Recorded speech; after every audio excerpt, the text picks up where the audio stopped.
Hey, hi, hello, Tiana back at it again for another video. Today we are talking about a show that I love, but I don't really see a lot of people talking about, or I hadn't seen a lot of people talk about, but because of the current season storyline, it's sort of in the conversation about the show is The Bold Type, right? So I want to just give like a little overview of like my thoughts on Freeform, the channel, the show as a whole, and then we'll get into season 4. So if you just care about my thoughts on season 4, I will put a time code in the comments for you to just click to that. But I do want to give some background. ABC Family / Freeform is sort of like the Teen Nick but for Disney. It's like the Disney programming for a slightly older, late teenager or early 20s-ish kind of girl. Shows that are currently on there is like Grownish, Good Trouble, which I love and do also plan on doing a video on Good Trouble, and The Bold Type. All three of those shows about girls in their early 20s, going through life, doing stuff. So that's kind of the program they have. They have some other shows on the channel that I don't watch. They also have some older shows. Young and Hungry, again, was another show about a 20-something girl. Baby Daddy was about some 20-something guys. Melissa and Joey I watched. And it was another show on the channel I watched. Oh, Secret Life. I watched Secret Life. I'm going to do a video on Secret Life as well. Pretty Little Liars was on the channel, and whatever the spinoff was called was also on that channel. So you get sort of the idea of the premise, and you also get sort of an idea of the demographic, other than The Bold Type, Grownish, and Good Trouble. All of the other shows that I named are majority white cast shows with I don't think any of them have a non-white person in the main cast, except for like maybe one token, which I guess would be the same thing for The Bold Type, the one token black person in the main cast. But it's a very white channel. It also is known for like the seasonal things. They have the Halloween movie marathon that they always do in October, and then also the Christmas movie things that they do in December, and I want to say November. Like, I feel like it's like a long time that they doing Christmas stuff, but this might be controversial. This might be my most controversial take. I don't really care about seasonal movies. Like, I'm not a big movie person in general. If you know anything about me, you know that I'm not a big movie watcher. So I don't really care about like Christmas movies. Watching Christmas movies like during Christmas time. Like, there are Christmas movies that I like, and Christmas movies that I like will watch. Like, The Ultimate Christmas Present on Disney Channel is one of my favorite movies. And I tend to watch that around Christmas time, but that's only because it wasn't streaming anywhere. So that was the only time I could watch it. Like, I listen to Christmas music year round because the Christmas songs that I like are good songs. So I don't ever feel a need to be seasonal, if that makes sense. Like, I'm not against Christmas movies. I just don't feel a need to watch Christmas movies during Christmas time. And the same thing with Halloween. Like, if I want to watch a horror movie, I'll watch a horror movie. I don't have to wait till October to get into spooky season or whatever. But yeah, so that's what Freeform, the channel, is sort of known for. Those young adult, mostly white, but trying to be more progressive or diverse in its casting, but it was mostly white, right? The Bold Type is a show on Freeform that is about 3 friends. We have Jane, Sutton, and Kat, who all work at a magazine, Scarlet Magazine, together, and we sort of see these young mid-ish 20s girls like developing their career at this magazine and trying to like make it in the world, right? We start off in season 1 with Jane becoming a full-time writer for the magazine, coming from being an assistant or an intern or something to being like a staffed writer. We see Kat being the lead or the head of social media, and then we see Sutton, who is an assistant to one of the people who work there. I don't even remember what the person what department the person she was the assistant for was over, but she wants to be a fashion designer. So through that first season, I put some notes, that's why I keep looking down. Through that first season, storyline for Sutton is she sees like her friends getting these raises and new job opportunities and moving up in their careers. She wants to do the same for herself. So she asks for her current boss to help her get a job, a different job. She wants to do something different. She wants to be off her assistant desk or whatever. And then she gets close to Oliver, who is head of the fashion department.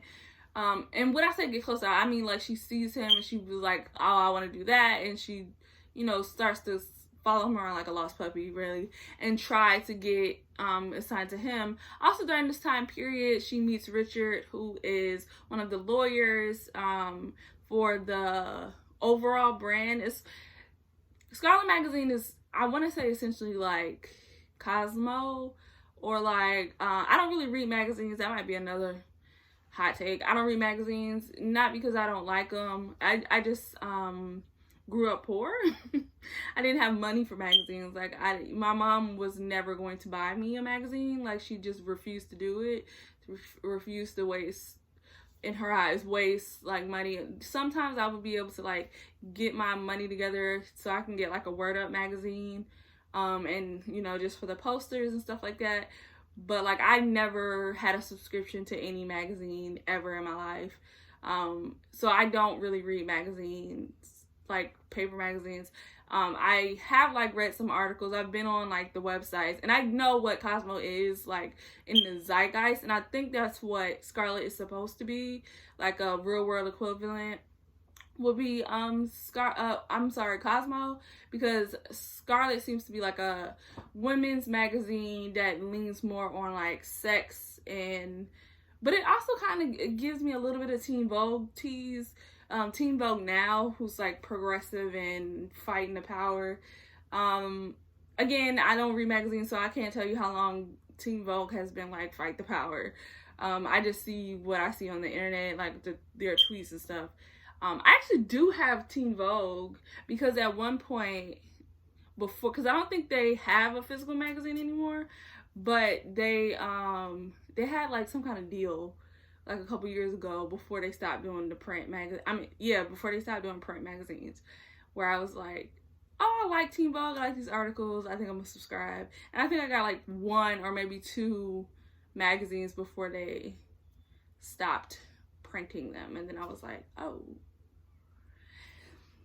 But yeah, so season 1, that was Sutton's storyline. Pretty much she was like feeling left behind and wanted to start her career as a fashion stylist, right? So we see her, and we also see her meeting Richard, who eventually becomes her boyfriend. They break up, make up a couple different times, and eventually in season 3, is that 3?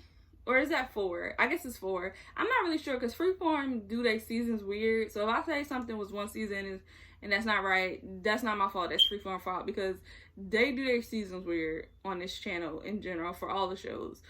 So I think in the first half of season 4, they got married, but it might have been season 3. Anyways, and then Kat's storyline was that she was the head of the social media department, and she was just really successful.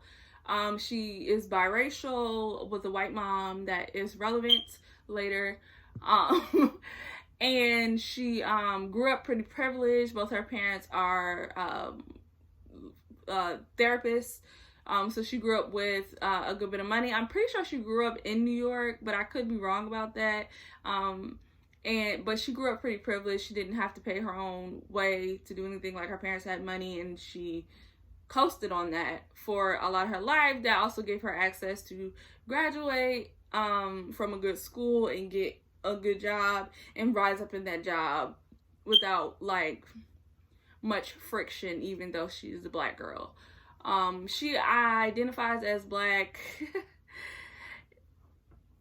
We'll talk more about that when we talk about my issues with the show.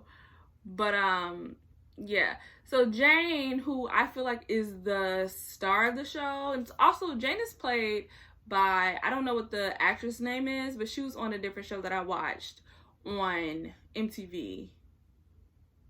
The one about the friends who were pretending to be lesbians at their high school. I can't remember the name of the show, which is nuts because I watched every single episode of it. But I can't remember the name of it. But her name on that show was Karma, and I hated her. Like, I hated her.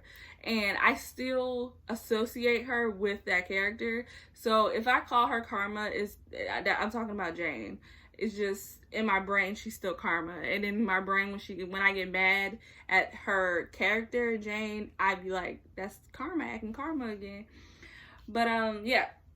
So her storyline pretty much is that she is a new writer, and she finds sort of a mentor in the head of the magazine, Jacqueline Carlisle. She spends most of the show basically just being mentored by Jacqueline and sort of groomed to be this like great powerhouse writer by Jacqueline. She goes through a couple different relationships, breakup, makeup, whatever. I feel like Jane is supposed to be the star of the show, like the center, the character that we're supposed to care the most about, with Sutton and Kat being like her sidekicks, because I feel like a lot of the storylines are centered on Jane, and it's a show about a magazine and she's the only writer. So I feel like she's supposed to be the star, but we're supposed to also think that all three of them are the stars, because they're all build together as, you know, the stars of the show. But we know she's supposed to be the star, okay? So that's like the gist of the show. Like, they have friends who work at the magazine. Like I said, they all get into relationships and out of relationships. But I didn't talk about Kat. Kat has a whole storyline of her exploring her sexuality after meeting and falling in love with Adina, and realizing that I think she identifies just as queer. Like, I don't think she's saying she's like a lesbian or bisexual or anything. She's just saying queer. So she eventually decides to identify as queer, and we see her date a couple different other girls and one other guy.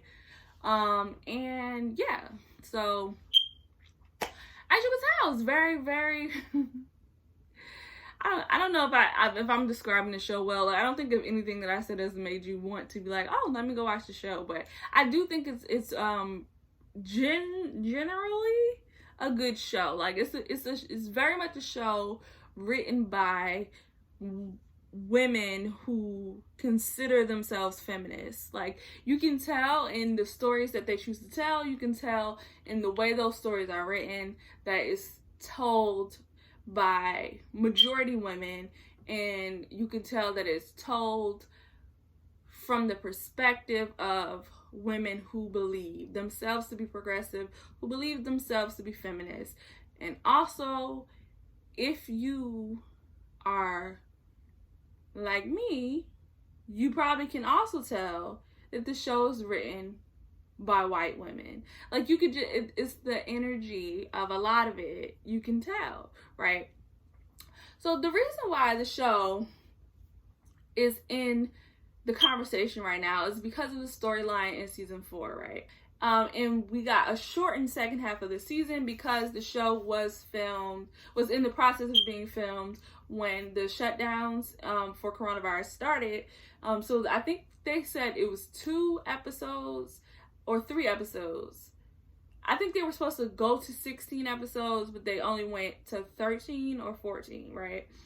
And I literally just finished watching the final episode, and it doesn't feel like a finale. Like, it's not giving you finalities. It definitely feels like it was shortened. So I do want to give some space for that. Like, I wanted to make sure I mentioned that the season had to end early because of the shutdown.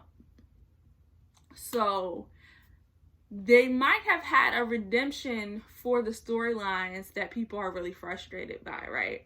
And there are two storylines that people are really frustrated by. And for me, I feel like the two storylines that people are frustrated by are frustrating in two completely different ways. And the frustration of the one storyline, I feel like, is a good sort of frustration. I think it's the frustration of when something is written really well, but a character makes a choice that you don't like, right? Like, you can have a storyline where it makes sense, it's in character, everything lines up, and it still makes you upset, right? It still frustrates you because the character is making choices that you wouldn't want to make. Or not that you wouldn't want them to make, but making choices that are frustrating to watch, or making bad choices, bad decisions that you know in the long run is going to be bad for the character, right? Or it's taking you down a road that you don't want to go on with that character, but it still makes sense, it's still well written, and it's still good, right? And then you have another storyline in the same vein that is frustrating for the opposite reason. It's frustrating because it doesn't make sense. It's frustrating because it's out of character. It's frustrating because you don't feel like that character would make that choice, or that character would do those things, right? So the two storylines that I'm talking about, Sutton's storyline and Kat's storyline, right? And Sutton's storyline, in my opinion, is the storyline that people are frustrated with, but it makes sense, right? That it connects, and it's frustrating because you don't want that choice for her. And then Kat's storyline is frustrating for people because they feel like the choices that she makes are not in character. So this is where my spicy hot take comes in. I believe that Kat is completely in character with every decision that she is making. And let me explain to you why, right? So the thing that I mentioned earlier about knowing, as a Black woman watching the show, as a Black feminist watching the show, that the show is written by women who believe themselves to be progressive, who believe themselves to be feminists, and are white. Or majority non-white. Majority non-Black, right? I don't know the dynamics of the writer's room on the show. I did not do any research. I did not Google anything to see what the breakdown of the writers in this room are, right? But I can tell you, without a doubt, that it's most likely a majority white woman room with a couple women of color, maybe, and maybe a couple men, just for the saison of it all, right? And the only confirmation I have of this is the note that Aisha, or I'm sorry, her name is Aisha, who plays Kat, had put on her Instagram, right? And that's part of the main reason why a lot of people are talking about Kat's storyline, is because Aisha, the actor who plays that character, put out a statement about the decisions that the character was making, saying that she herself believed that the decisions were out of character, that she herself did not like the decisions that her character was making, and that she was frustrated with the way the writer's room looked and the racism, or I should say microaggressions, because I don't think she outright said that they were racist, but the microaggressions she experienced working on the set as the only Black lead, right? So I do want to also mention, Kat is the only Black person in the main class. It's Kat, and then there's another character named Alex, and I do want to talk about Alex. I don't want to I want to stay linear, so I'll talk about Alex after I talk about Kat's storyline. But I feel like, actually I lied, I'm going to talk about Alex first, because I feel like Alex's storyline informs why I feel like the Kat that they have written,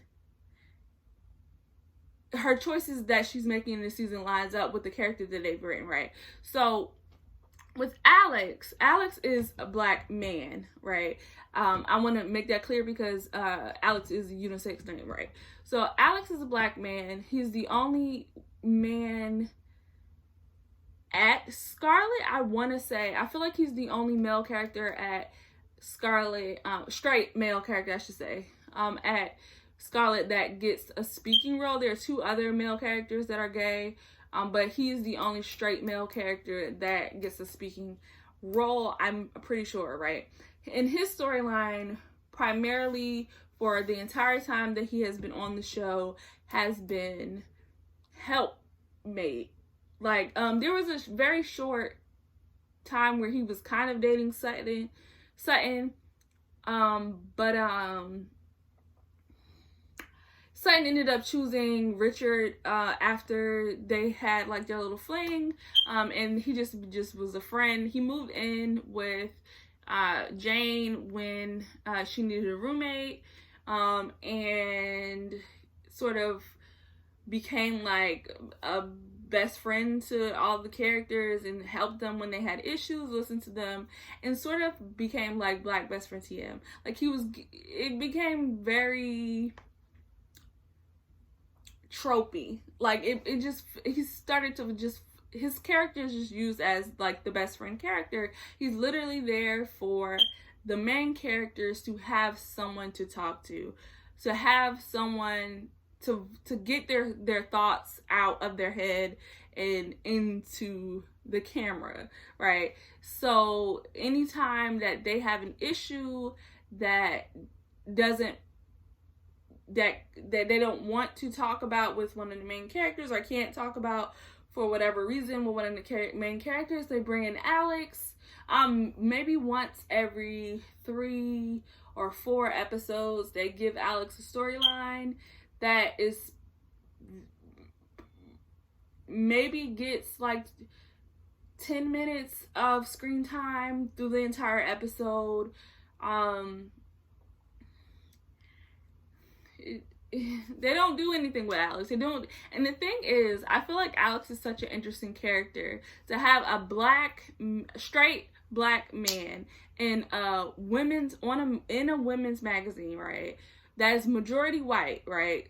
Even in like the background, like the extras and like the people they hire and the models they work with, like, it's still a very white magazine, right? Even though they're trying to make it look like it's diverse, that they care about diversity, and I won't say that they don't, but they have this character that is a male character, that is a straight character, and that's also a black male character who could have some interesting storylines, some interesting tension between this black man dealing with his masculinity, because that is a storyline that they go back and forth with him on, is him feeling emasculated by working at this magazine, and feeling emasculated in his life, and feeling emasculated while dating, and spending all of his time with women and trying to find his place as a man. Like, that's an interesting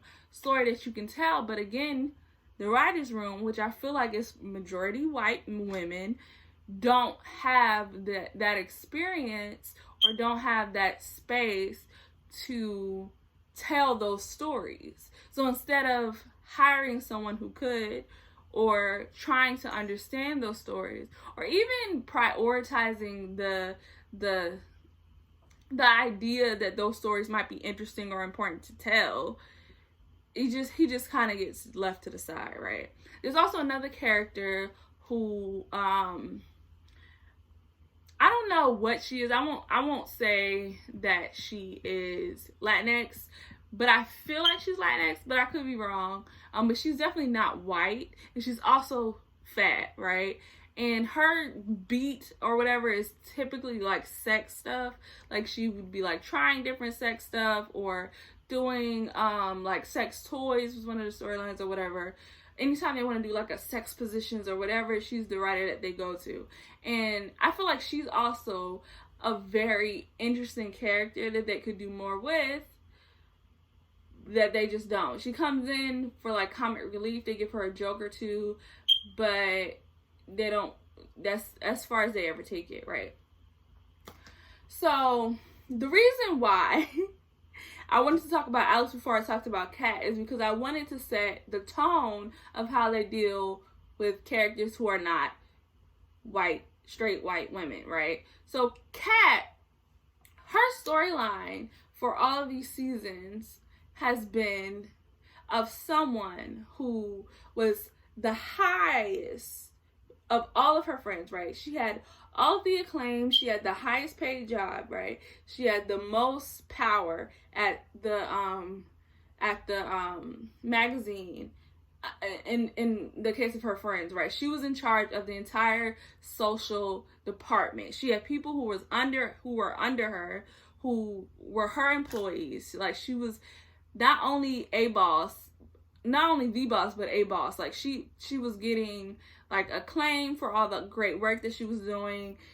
She was getting like accolades and everything. Like, she was, and throughout the season, they made her go from being that top tier boss girl, season 1, to her working as a bartender and maybe getting some sort of acclaim back by starting a podcast at that women's club, right?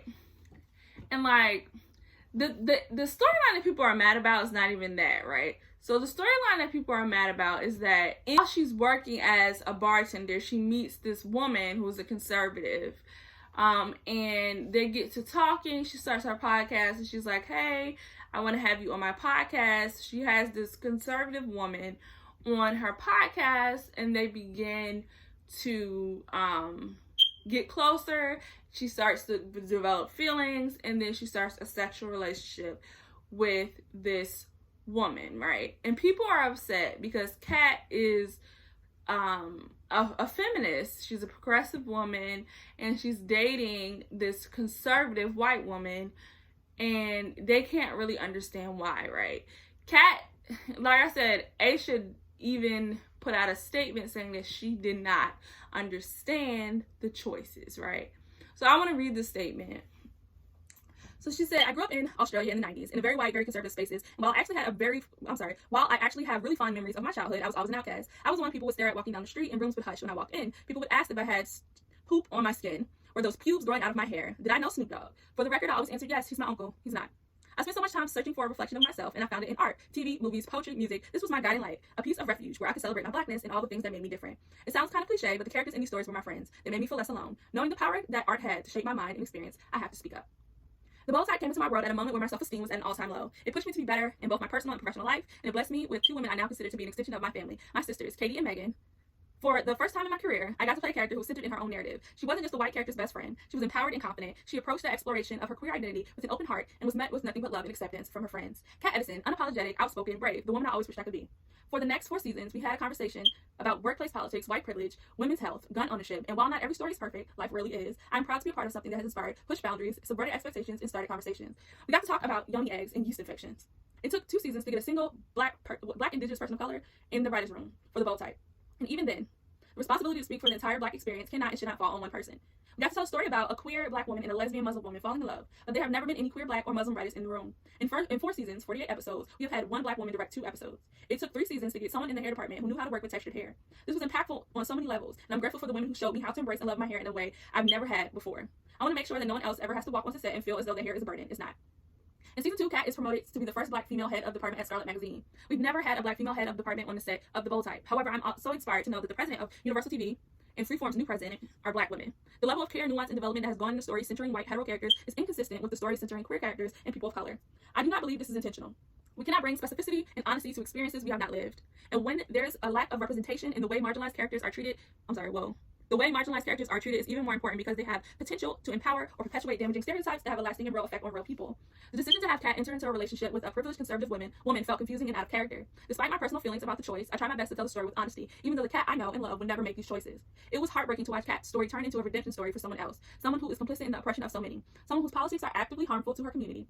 I'm critical because I care, because I've seen firsthand the incredible impact of the show, and I believe in its potential to be better. The bold type has done so much good, but it struggles to understand the intersections many of its characters live in. The truth is, these issues are not exclusive to the bold type. The entertainment industry has operated this way since inception. I live with a lot of privilege too. I'm biracial. I'm light-skinned, a cis woman who grew up around a lot of white people.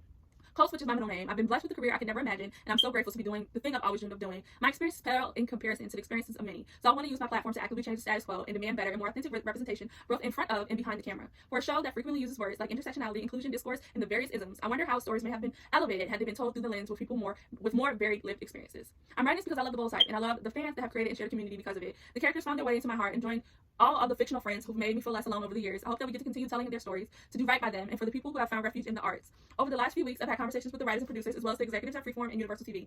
I'm hopeful we will have the opportunity to tell more authentic stories by hiring, promoting, and listening to diverse voices across the entire production of The Bold Type and beyond. This is the opportunity to walk the walk, to really practice the things that The Bold Type teaches, by acknowledging mistakes and making commitments to do better in the future. I don't have any control over how my words will be perceived, but I hope that it's clear everything I've said here with love, it comes from my heart. By speaking out and I'm taking a risk, it's scary but it's worth it. It's not judgment, it's a call to action. We deserve to see stories that are for us by us. So not only did she post this on her Instagram, but both the other main characters, Sutton and Jane, or Megan and Katie, posted this on their Instagrams as well and said that they supported Aisha. So I'm glad that she got support from her other leads. And I do hope that she doesn't get any sort of negative blowback from Freeform or Universal about her decision to speak out about this, right? Because she could have just kept it behind the scenes. She said she talked to the writer. She said she talked to Freeform. She said she talked to Universal. So she could have just kept it behind the scenes and allowed them to work it out and see if in the next season, in the next episodes that they film, if they get another season, if the changes that she wanted were implemented.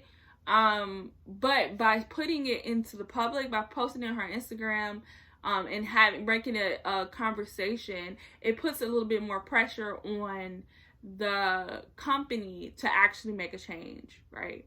So, what she said kind of connects with what I said and what I believe to be true before I even read this, was that there are no Black people in the writer's room for the show. And you can tell by the way that Kat is written. And the reason why I said earlier, my hot take was that this was everything that happened was very in character for Kat, was because the Kat that they were writing very much so would date a conservative woman. And the thing is, the way that people talked about the character that she was dating, I cannot remember what her name is. Hold on, give me a second. I think I might have wrote it down. Ava. Okay, so the way that people are talking about the relationship with Ava, and Ava's character is that she is this evil, horrible, no good, very bad person, right? But that is not what is on the screen, right? That is what people are projecting on to the idea of her being a rich, white, conservative lesbian, right?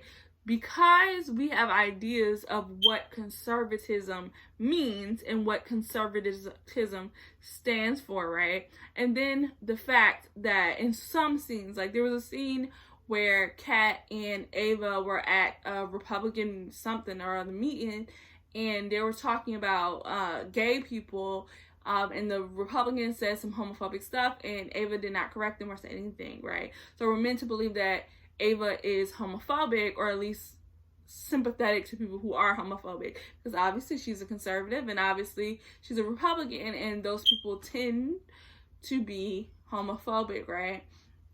So we later find out that she is a lesbian, but she doesn't feel like her lesbian identity matters enough or is an important enough part of her identity to lead with.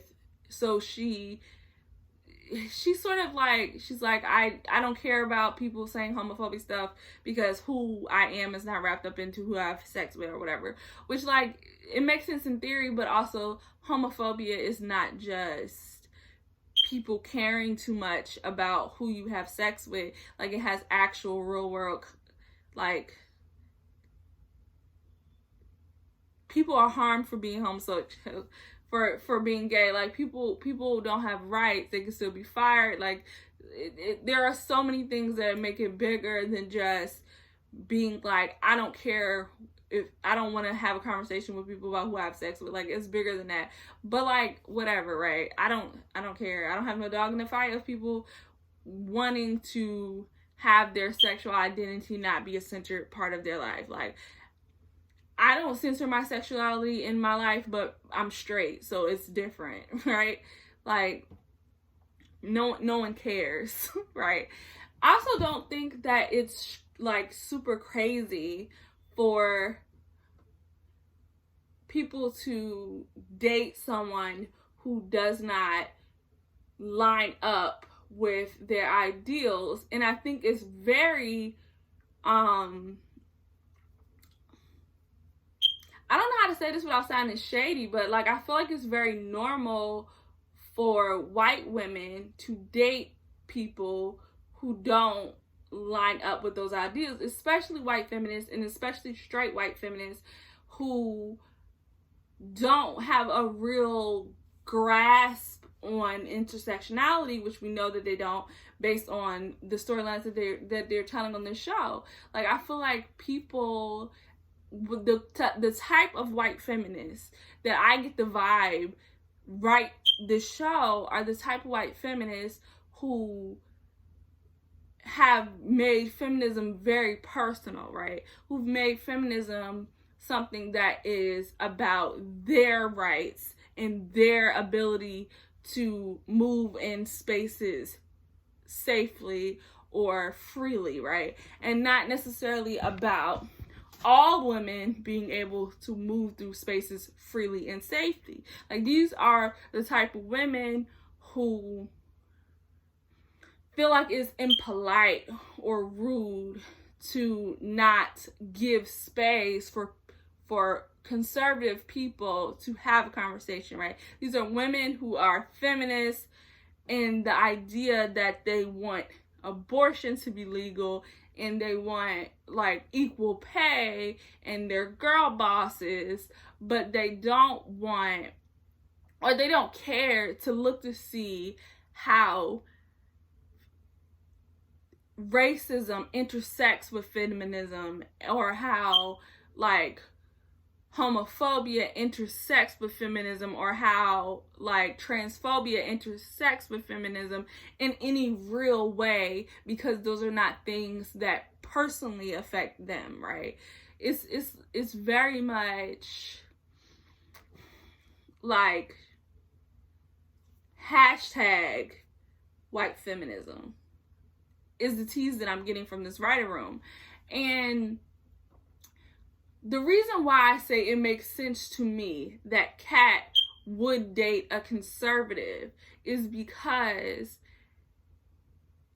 it makes sense to me that the writers would believe that someone could be progressive and a good person and fight for the rights of marginalized people and also date conservatives, because they are those women, right? They are those women who believe that in theory Black women should have equal rights, right? They don't want to do any actual work to make sure that happens, right? Because if they did, they would hire Black women in this writing room, right? If they don't want to do the actual work of dismantling systems because they have privilege in these systems, but they like the idea of having that on paper. They like the idea of being an intersectional feminism. They like the buzz of those words, but they don't actually care to live it. And they are going home after a long day of progressiveness to men who don't believe in these same ideals. But again, this is just me making projections and guesses, right? I can't speak to these women's lived experience, and I could be wrong, but this is the vibe that I'm getting from what I'm watching, right? It makes sense to me that someone who lives that kind of life, and also it might be the type of writer I am, right? I put a lot of myself in the characters that I write. So like some of the choices that I have a character make are choices that I feel like makes sense in that context, right? It might not be a decision that I would make, but it's the decision that I think is logical for that character to make, right? And the things that you think make sense, or the things that you think you consider to be true, or the things that you feel to be logical, come from your own lived experiences, right? It don't have to be what you would do in a situation or what your friend would do in a situation, but it's something that you have seen or believe to be true about a situation, right? So like, even if these women are good feminists and they don't date misogynists and they don't date conservatives, they probably have friends who do, right? Or they have their parents are conservatives, or their uncle or their favorite aunts are conservative, and they have these conservative people in their life, and they believe that you can be a progressive or be a leftist and care about people and still have conservatives. And the reason why I believe this is because of how the conservative character Ava is written. Ava is not explicitly a bad person, right? We feel like she has bad beliefs, but we don't see her being a bad person, right? She goes out of her way to be nice and helpful to Kat. She goes out of her way to be considerate of Kat's feelings, both in front of Kat's face and behind Kat's back. She is shown to have integrity. She is shown to be... We don't see her do anything bad. Like, it's not like we see her kicking kittens. We don't even get to hear her say anything outwardly offensive, right? Like, even the only idea that we have that she is a bad person is that she identifies as a conservative, right? She works with right-wing groups. She is a lawyer for the pipeline that is going to destroy indigenous lands. But all of these things are theoretical, right? We don't see her on the ground with the activists who are fighting for their land, and she's got the hose out there spraying them, right? Or we don't see her in the courthouse making an argument that this type of person deserves whatever is about to happen to them, right? We don't see her, we don't hear her saying anything homophobic. We don't see her saying anything racist. We don't see her saying anything other than, I am a conservative. And that is so that the person who is watching can be like, oh, she's a conservative, but she's not that bad of a person. And I won't even sit here and try to act like I didn't think that. Like, when I was watching that, I was like, I don't understand why everybody's mad, because she doesn't seem like a bad person. And to me, watching the show, it felt more like she was a half-hearted conservative, right? To me, she didn't feel passionate about any of the things that she was saying. She didn't feel passionate about being a conservative, or like, I don't even know like why I'm supposed to hate her, other than the buzzword of her being a conservative, because they don't give us any like real antagonism about her, right? So the reason why it makes sense to me is because the character that they have built as Kat is the type of character, is the type of person who has consistently given up what she wanted for other people, right? We've seen her when she almost quit her job in like season... I wrote notes. Hold on. So in season 1, she was with Adina and they're in the park or something. Somebody makes a racist remark, and she gets arrested, right? And her boss has to bail her out of jail. In season 2, Adina is not allowed back into America, so she rushes to the airport, uses a bunch of her parents' airplane miles, and they have this big romantic moment in the airport, and she says that she might quit her job and move to Europe with Adina so they can just be together and be in love or whatever. About to give up her entire career for a girl she has known, at that point, maybe 6 months. And I might even be like pushing it with 6 months. Like, I don't feel like they knew each other very long at all, right? Who had broken up with her to get back together with her ex. And when the ex didn't want her back, then was like, oh, well, what's Kat doing, right? Then next, in season 3, when she was running for office because I forget why, but I'm sure it was dumb. Let me not say that because it might not have been dumb, but she was running for office, and she fell in love with the girl who she was running her campaign, and they got racially profiled together, right? The girl who was running her campaign, it was another black woman. They got racially profiled because they were in a fancy white neighborhood. Like when they were canvassing for the campaign, a white woman was like, what are you doing here? Blah, blah, blah. They got into an argument.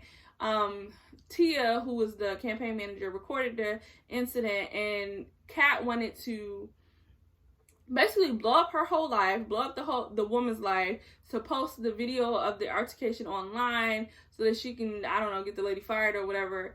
And Tia was telling her that it wasn't smart, that it wasn't going to do what she thought it was going to do, that it was going to blow back and be harder on her.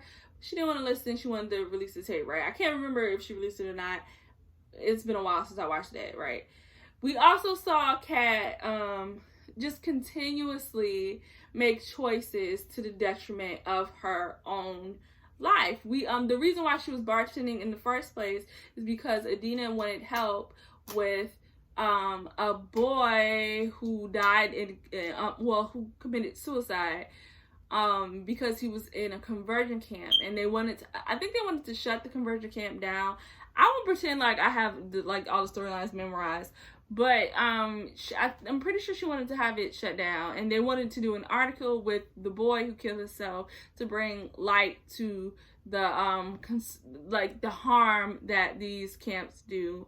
And I think the camp was owned by like a governor or a senator or something in some southern state. I can't remember which one.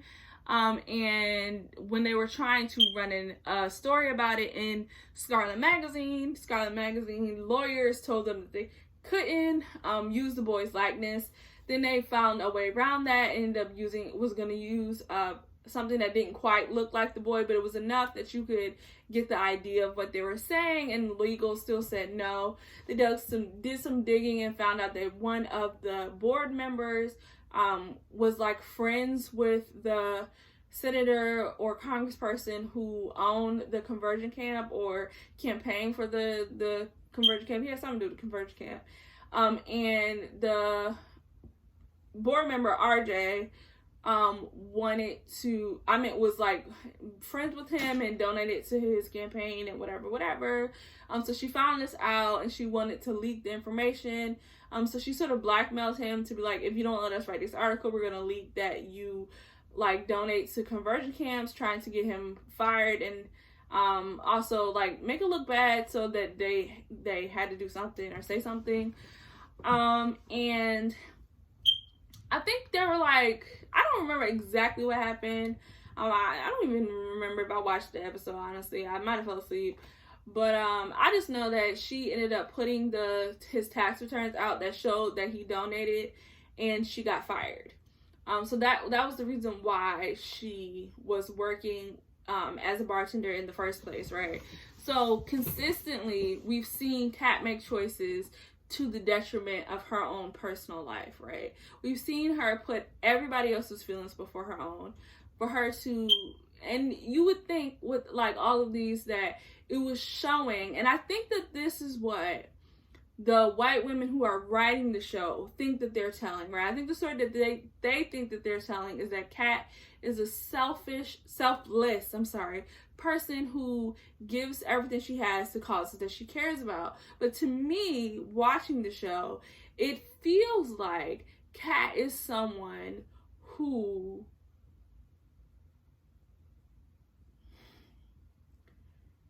is being used just as a way to tell these progressive stories, but don't have any sort of real like grounding in anything. Like Kat doesn't get to be selfish. Kat doesn't have stories about herself. Like she doesn't get to make choices that would benefit her. We don't see her rise up. like in this first season, she's like at the head of her department, or not the head, but like right above, like right under the head. And then in season 2, she gets the raise to where she's department head. And then after she reaches that milestone, she progressively falls down. Like, she loses the campaign, and like I said, she gets fired. Like, and we don't get to see. It's like they didn't know what to do with Kat. They didn't know what to make her, so they continued to throw her into these stories about saving other people and making other people look great. And I think that they thought that they were trying to make her look like a freedom fighter, but what it made her look like was a mule. It made her look like the stereotype of Black women having to do the work of saving everyone else and never getting any sort of like anything for them. Like, they made her look like the type in the stereotype of Black women doing all of the work so that other people get to feel good, so that other people can win, so that other people can be great. And consistently through all 4 seasons, we don't get to see Kat win. We don't get to see Kat outside of the promotion, which it seemed like she more than earned, because like I said, they started off making it seem like she was the greatest social media editor that ever edited anything for social media. Like, they made it seem like she was great and phenomenal at her job. And even now, even consistently throughout, she is made to look like she is very good at what her job was. But we don't get to see her make career transitions, right? Everybody else on the show had time periods where they either left Scarlet or was about to leave Scarlet and got to go back because the people, their mentor in Scarlet, wanted them so badly that they brought them back. But we didn't get to see that with Kat, because number one, Kat doesn't have a mentor, right? Jacqueline is Jane's mentor, and Oliver is Sutton's mentor. And we see both Jacqueline and Oliver sort of be there and listen to those characters' issues and watch them like move into places that they want to be and be great and all of that great stuff, right? But for Kat, it seems like she got to where she wanted to be on her own, with no guidance, with no help, with no care, with no tenderness. And she has no one in her life that's telling her that the choices that she's making aren't great, right? When Jane or Sutton wants to do something reckless or crazy, they have someone who talks them off the edge, right? Or if they go over the edge, they have someone to protect them and pull them back. But we don't see that same care given to Kat. We don't see that same consideration given to Kat. Kat is expected to give up everything that she has worked hard for and earned so that other people can be good, right? So that other people can win. And she just takes it. She eats it. She doesn't complain. She's not sad that she lost her job, right? We don't see her have a breakdown. We don't see her mourning having her dream job and all of her things. She ends up having to move out of her home because she can no longer afford it. Her parents say they're not going to pay for her to just do nothing. So she has to move in with Jane, but we don't even see her like really mourn her apartment or her independence or her things. Like, there's one episode where she's like, oh, I don't want to have to sell my stuff. But then she needs money and she decides that she just is gonna sell it. We don't get to get into like the emotional mindset of her losing everything that she worked for. Like, and then she gets the opportunity to get a job, but the job is telling her that she can't make any political statements, which I honestly don't think that it was bad or dumb of her not to take that job, because I feel like with her history, I feel like that clause about not making statements that can be determined as political could come back and bite her in the butt, right? I can see how she could make a choice or make a statement or tweet something out, or because she is very impulsive, that could make it look political, that if people pushed hard enough could be used against her to make her lose her job, right? I don't feel like she was necessarily wrong, because I feel like she knew herself, and she knew that she was not going to be able to honor that agreement to not make any political statements. So I think it made sense for her not to take that job, because she knows herself. She knows that she was not going to be able to keep her mouth shut on stuff that she cares about. And I agree with that stance of her being like, this is not a something that I could realistically do. This is not something that makes sense for my brand. This is not something that makes sense for me. I don't want to be aligned with the type of company that would make me have to sign this sort of thing. I get that. That makes sense to me. But it's just really disheartening to have a Black main character on the show and watch the very dynamic and interesting storylines given to the white leads, and then watching consistently, season after season, episode after episode, the Black lead give up everything that she's worked for, to lose everything she's worked for, so that other people can be happy, so that other people can have great things. And while I don't think that she just like gets no gratification from the decisions that she makes, in the long run, she is not going to win by making these choices, right? Like in the long run, her losing her job to expose one person is not going to make the big change that she could have made had she stayed on and continued working social, right? Because we don't know who works social now. We don't know who took her job. She was the first and youngest Black woman to hold her job, and she lost her job fighting for one issue when she had the space and opportunity at her job to amplify voices and to make change and to help people in more ways than just one person in one article. And the thing is, I felt like the thing that kind of confused me also in this final episode specifically, but in general, they make it seem like if they don't write it as Scarlett, it won't get written. Like, it was a whole storyline in this final episode about Jane and her mentor, Jacqueline, having sort of a disagreement about whether or not Jane should write a story, because the story was about a woman that Jacqueline's husband dated when they were separated, and she didn't want the perception to be that Jacqueline was attacking this woman because she dated her husband, right?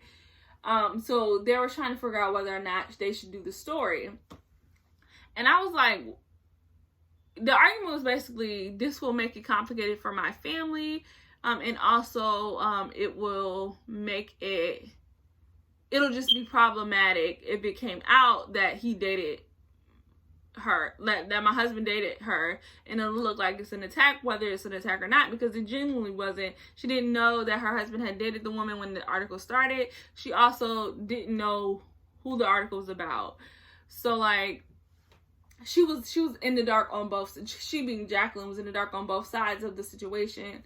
So it's not like she could have planned it or set it up, but I understood exactly how it could be perceived and took the wrong way, right? But I just felt like the smarter choice would have just been to get the information or get the sources and give it to a different magazine or a different newspaper or something. Like, working at Scarlett, she can't do freelance work anywhere else, or even if she didn't want her name attached to it at all, or didn't want the connection at all, she doesn't have friends in any other magazines, friends at any other places that could like leak that information and help them. And that's the same thing I felt about Kat. Like, I feel like Kat didn't have to push that story about the boy in the conversion camps at Scarlet Magazine if it wasn't going to work for Scarlet Magazine. Like, why? She don't have no connects in no other magazine. She's a social media editor. She doesn't know any other social media editors at any other magazines that would be interested in that story and would do it, and didn't have someone on their board who would shut it down. Like, why did it have to be in Scarlet Magazine? Why was that the only option, that it was in Scarlet Magazine? You know, I don't know. But the thing about people being mad about Kat's character in season 4, to me, just feels a bit disingenuous. Because if you are a Black woman who has watched The Bold Type since it's been on, if you've seen all the seasons, you've recognized that the character that they have made for Kat has not been consistent or positive or you can just tell she's not being written by a Black woman, or the Black woman who's writing her is not getting enough space in the writer's room to be honest about the stories that they're telling about the character. And it's just very blatant in the way she's written, in the choices that she makes, in the storyline that she's given. Like, everybody else on the show is allowed to be selfish and make choices that benefit them, and Kat is not. Everyone in the story, everyone's main storyline is about them and their personal lives, versus Kat's main storyline being her saving everybody else. And it's just kind of aggravating to see. I do want to talk about Sutton's storyline as well, because I did see a lot of people talking about how frustrating they found Sutton's storyline. And I also want to say that I feel like Sutton's storyline is very on brand for Sutton. Sutton is my favorite character, I want to say, on the show. She's very funny. She's great comic relief. The actress is really great playing her. She's very funny, very, very great. In the season 4, we see her get married to Richard, who is I want to say like 10 or 15 years older than her. I talked in one of my Degrassi videos, I don't think it was the last one, but the one before I want to say season 4 Degrassi video, about my distaste for age gaps in relationships. I was like, there's no age gap there's no time, a storyline about an age gap in a relationship that I've ever liked. And I do want to walk that back a bit. I do like Richard and Sutton, right? But Richard and Sutton, even though I like them together as a couple, this storyline in season 4 proves my point about not liking age gap relationships, right? So Sutton is 26, and I want to say Richard is like 40 or 41, right? And we see that they're so in love. The reason why I feel like they work is because Richard really respects Sutton as a human being, right? He doesn't respect her as a woman. He doesn't respect her as his wife. He respects her as a human being with choices and decisions that she want to make for her own life, right? Anytime that Sutton makes a decision about her life, he allows her the space to be her own woman, right? He gives her space to make decisions about their life, or decisions that affect both of them, right? And the episode that people were really mad about was the love episode. So if you want to like specifically know what I'm referencing, you can watch that episode. You can just watch that episode. But basically what happened is I want to say the beginning of the second half of season 4, Sutton finds out that she is pregnant. And she's sort of happy and excited. And she was happy that she was pregnant, so I was happy that she was pregnant. I have mixed feelings about pregnancy in general, and I have mixed feelings about being pregnant young. And I do consider 26 still a young pregnancy. But she was happy, so I was happy, right? And then she ends up having a miscarriage, and we see her tries to, power through her emotions about it, and then she has a breakdown, and we find out the breakdown is not because she had a miscarriage, but because she was happy that she had a miscarriage, or I don't want to say happy, but relieved that she wasn't going to have a baby. And she comes to the decision that she does not want to have children, right? So when she comes to this decision that she doesn't want to have children, she feels like she needs to tell her husband because they're married, right? So she goes to Richard and she lets Richard know, hey, after we had the miscarriage, it just, dawned on me, it really made me think I don't want to have children. And he was upset because he does want to have children, right? He was under the impression that they would be having children at some point, sooner rather than later, right? And he knew that she wasn't ready to have kids now. She knew that she wanted to wait, but he was under the impression that maybe they'd have children in 5 years, but she's saying she doesn't want to have children at all. And understandably, this is a deal breaker for him, because at his stage in life, right, he doesn't have a bunch of time to figure out when he wants to have children, right? Because he's, like I said, he's 40 or 41 years old, and men can have children longer than women can, right? Or they do. I won't say can, because I think there are like similar issues with men having children when they're older, as far as like sperm, like women having kids when they get older as far as eggs. But from my understanding, men can have children like way up there in age, versus women who tend to have children in their 30s, maybe into 40s, but not much past that, right? So even though he could probably wait some years before he had children, he's saying that he didn't want to be a super old dad, right? He didn't want to be 60 years old with a toddler, which makes sense to me. Nobody wants to be super old with a little tiny baby, right?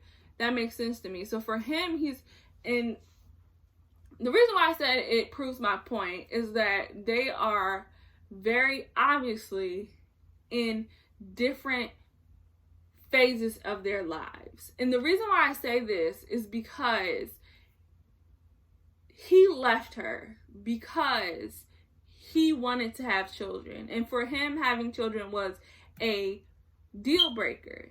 And he did not have time for her to figure it out about having children, right?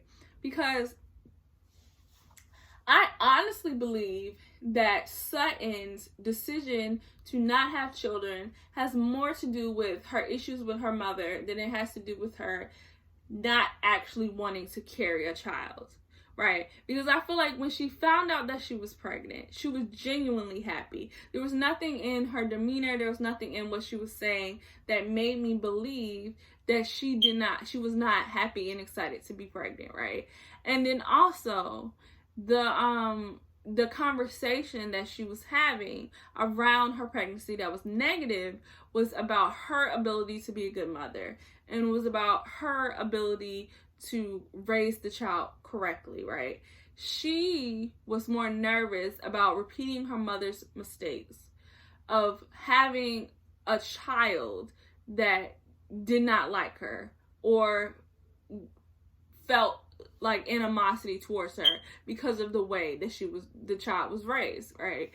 And I feel like had Richard been younger, and honestly, they might still do the storyline. I won't pretend like I came up with something great and out of the blue and nobody ever thought of. They might do this storyline. This might be the storyline that we get. But I feel like, personally, if Richard was younger, the solution to their problem could be a year of therapy, right? It could be a year of her going to therapy, talking through her issues with her own mother, or about her mother, I should say, because I don't mean to bring her mother into the therapy sessions, but I mean work through her issues with her mother, right? Work through her ideas of motherhood, work through her anxieties about having children, and figure out if the root cause of her decision to not have children is coming from a place of fear versus a place of truly not wanting children. And that's not me being like one of those people who say, oh, you'll want to have kids when you're older, or feeling like women who say they don't have kids will change their mind at some point. That's not what I'm saying. She might genuinely not want to have kids, right? She might, I 100% believe that there are women on this earth who have no desire to have children, who will never change their mind about that, and have known this for a very long time, right? Have known this since they were kids, that they did not want to have children, they didn't like children, they didn't want to be around children, they never wanted to carry a child. Like, that, all of that makes sense to me. I'm not trying to like act like that narrative is not real, right? But to me, from what I'm seeing on the screen, to me it feels like her anxiety, especially because of the final episode where we see her go to visit her mother and make some bad choices and decisions while she's there, and also see her mother going back into bad habits, and then the way she came back, feeling sort of like satisfied with the idea that she knows who she is and that she was right about herself. And to me, that makes me feel like she felt like she would be a bad mother because her mother was a bad mother, and she didn't want to bring a child into this world and do the same thing to her child that her mother did to her. And I feel like her issues with having children 100% has to do with the way she was raised, and her feelings towards her mother, and her distrust of her mother, and her own self-esteem, and her own issues that she could work out and may realize after she works through some of those issues that she does want to have children, or just might be more open to the idea of having children, right? Because the thing is, Sutton is 26 years old. If she did a year of therapy and at 27 was like, you know what, it's not a hard no on kids for me anymore, it's a maybe, or it's a, you know, maybe in 2 years we'll have this conversation again, sort of thing. I feel like that's realistic for her because she is still so very young, right? I'm a year older than Sutton is, right? And I myself have gone through like ups and downs and like considerations of whether or not I want to have children, right? When I was a kid, I've always said I wanted to have children, and then when I got older and like went through different life issues, I was like, I don't want to have kids. I've said so many times that I didn't want to have kids, and then I got a little bit older and I was like, oh, maybe I do want to have children. Then I had some fertility issues that was like, I may not be able to have children, right? And then because I have fibroids. And then, so during that whole time period of me having fibroids and making a decision on what I was going to do about that, I had to make had to have some real like deep thoughts for myself about whether or not I actually wanted to have children, because it wasn't a hypothetical anymore, right? Like there were decisions that had to be made that would affect whether or not I would be able to have children. I would have to make a decision on what I wanted for my life.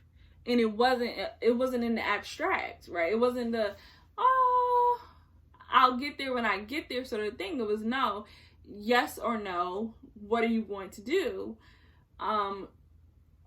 So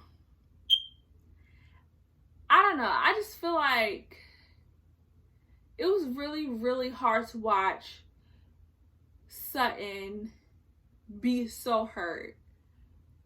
But I also feel like it was not fair of Sutton to I don't know, man. Because I want to say it's not fair for her to decide that she doesn't want to have children while she's married to a man that does. But then I also feel like it's her body. Like, it's her body and he can't make her have a baby. And I don't want for her to get back with him and have a baby, because I feel like I wouldn't be able to trust it at that point. I feel like I wouldn't be able to believe that she's having a baby because she wants to have a baby and not just because she wants to have Richard. And I just don't know. I don't know how they're going to get themselves out of this situation. Like, I don't know if I would hope that they didn't spend 4 seasons putting Richard and Sutton together only to break them up like 2 months after they get married.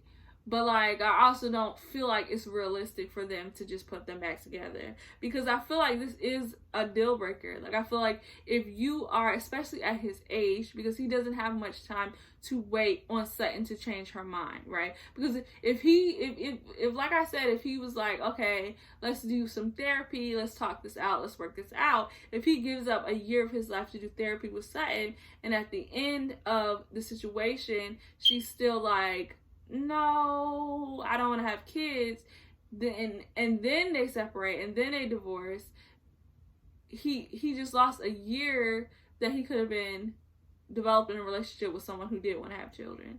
And that's a year that he could have been building a relationship and building towards getting the life that he wants. And I just don't think it's fair to hold him hostage at his age. Like, again, if they were both 26, it would be a different discussion, but they're not.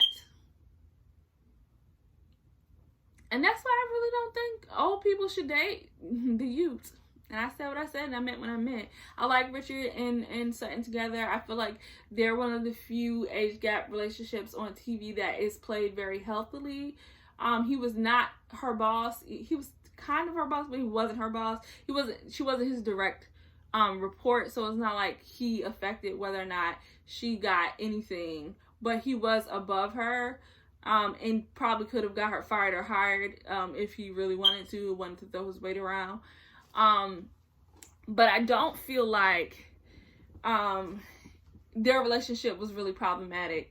But it just really makes me sad to watch their relationship deteriorate. Episode when she was telling her mentor Oliver that Richard left her, and she burst into tears. I was in here crying, child. I was in here crying because it was just so sad. Like, I really love Sutton. She's my favorite character on the show. I think she's so funny. Her storyline is very interesting.